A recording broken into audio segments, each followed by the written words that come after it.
ஓம் சர்வமங்கள மாங்கல்யே சிவே சர்வார்த்த சாதகே சரண்யே திரியம்பகே கௌரி நாராயணீ நமோஸ்துதே.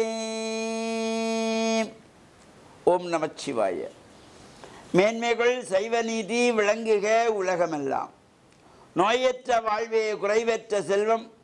அந்த நோய் நொடி இல்லாத வாழ்வு இந்த உலக மக்கள் எல்லோரும் வாழ வேண்டும் என்று கலியுகத்தின் காந்தமலை ஜோதியாகிய சபரிமலை சுவாமி ஐயப்பனுடைய திருவடிகளை சிறந்தாழ்த்தி டான் தமிழொலி ஓம் தொலைக்காட்சி நேயர்கள் அனைவருக்கும் சர்வதேச இந்து மத குருபீடம் அகில இலங்கை சபரிமலை ஸ்ரீ சாசாபீடத்தின் சார்பில் இனிய வணக்கங்களும் நல்லாசிகளும்.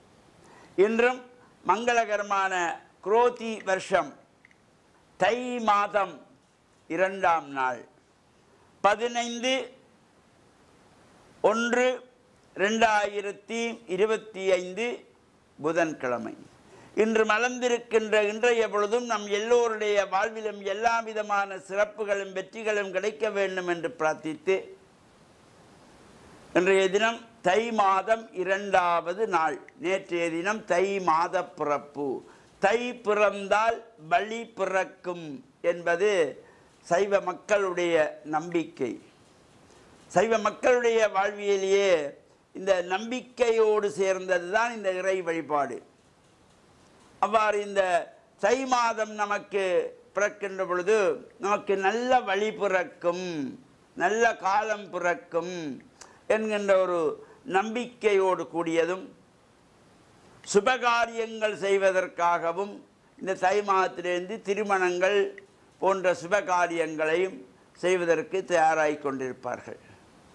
நேற்றைய தினம் சூரிய பகவானை வேண்டி சூரிய உதிக்கின்ற பொழுது சாணத்தினாலே மெழுகி கோலமிட்டு நிறைகுடம் வைத்து பூர்ண கும்பம் வைக்கப்பட்டு அங்கே குச்சி விளக்குகள் ஏற்றி வைத்து கரும்பு வாழை கமுகு போன்றவை எல்லாம் அங்கே அலங்காரமாக செய்யப்பட்டு பொங்கல் பொங்கி பொங்கலோ பொங்கல் என்கின்ற வகையில் நேற்றைய தினம் பொங்கலை கொண்டாடினோம்.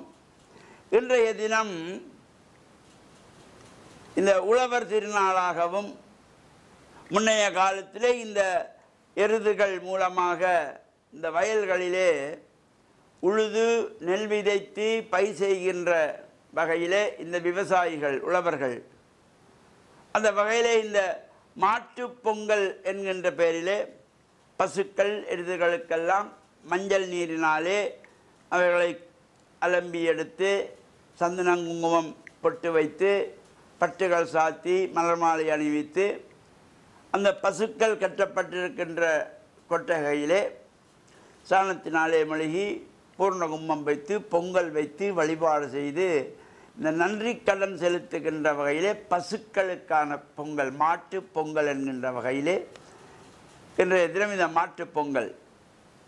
அவ்வாறு இந்த ஒவ்வொரு மனிதனும் உயிர் வாழ்வதற்கு அவரவருடைய தாய்மார்கள் தங்களுடைய பிள்ளைகளுக்கு பால் கொடுப்பார்கள். ஆனால் இந்த கோமாதா என்கின்ற பசுவோ உலகத்தில் உள்ள அனைத்து குழந்தைகளுக்கும் தாயாக இருந்து பால் கொடுப்பது, அனைத்து குழந்தைகளுக்கும். அதனாலே தான் அந்த பசுவை கோமாதா என்றார்கள். எல்லா குழந்தைகளுக்கும் தாயாக இருந்து தான் பெற்ற பிள்ளைக்கு மட்டும்தான் பெற்ற தாயானவள் பால் கொடுப்பாள்.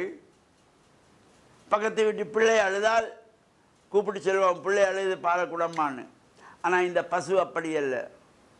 தான் சுரக்கின்ற இந்த பால் இறை வழிபாட்டுக்கு, இறைவனுக்கு அபிஷேகத்திற்கு, நோய்வாய்ப்பட்டிருக்கின்றவர்களுக்கு, பசியோடு இருக்கின்றவர்களுக்கு, தாகத்தோடு இருக்கின்றவர்களுக்கு எல்லோருக்கும் பசியை தீர்க்கின்ற தாயாக இருப்பதனாலே கோமாதா என்று போற்றப்படுகின்ற இந்த பசுக்களுக்கான எருதுகளுக்கான இந்த பொங்கல் மாட்டு பொங்கல் நாமும் செய்து, நமக்கு வீட்டிலே பசு மாடு இல்லை, அப்போது நாம் என்ன செய்யலாம் என்ற ஒரு எண்ணம் வரும்.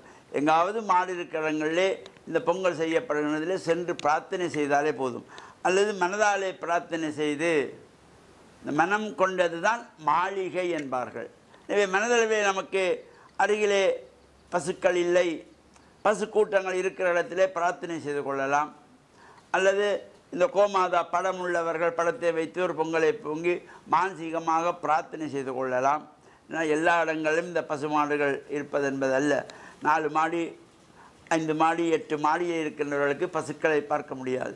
அவ்வாறு இருக்கின்றவர்கள் நினைத்து அந்த கோமாதாக்களை நினைத்து வழிபாடு செய்யலாம். அல்லது எங்காவது சென்று அந்த கோமாதா பசுக்கள் இருக்கிற இடத்திலே பிரார்த்தனை செய்து நம்மால் முடிந்த ஒரு வாழைப்பழத்தையாவது கொடுத்தாலே அது பெரிய புண்ணியமாக இருக்கக்கூடிய வகையை அமைந்திருக்கின்ற இந்த கோமாதா எங்கள் குலமாதா என்கின்ற வகையிலே இந்த மாட்டுப் பொங்கல் நாளிலும் நாமும் இறை பிரார்த்தனையில் ஈடுபட்டு பசுக்களுக்கு பொங்கல் வைத்து வழிபாடு செய்து வாழைப்பழம் கொடுத்து பிரார்த்தித்து இறையருளை பெற்று மண்ணில் நல்ல வண்ணம் வாழ டான் தமிழொலி ஓம் தொலைக்காட்சி நேயர்கள் அனைவருக்கும் சர்வதேச இந்து மத குருபீடம் அகில இலங்கை சபரிமலை சாஸ்தாபுரத்தின் சார்பில் நல்ல ஆசிகளை கூறிக்கொள்வதில் மனமகிழ்வு கொள்கிறோம். வணக்கம்.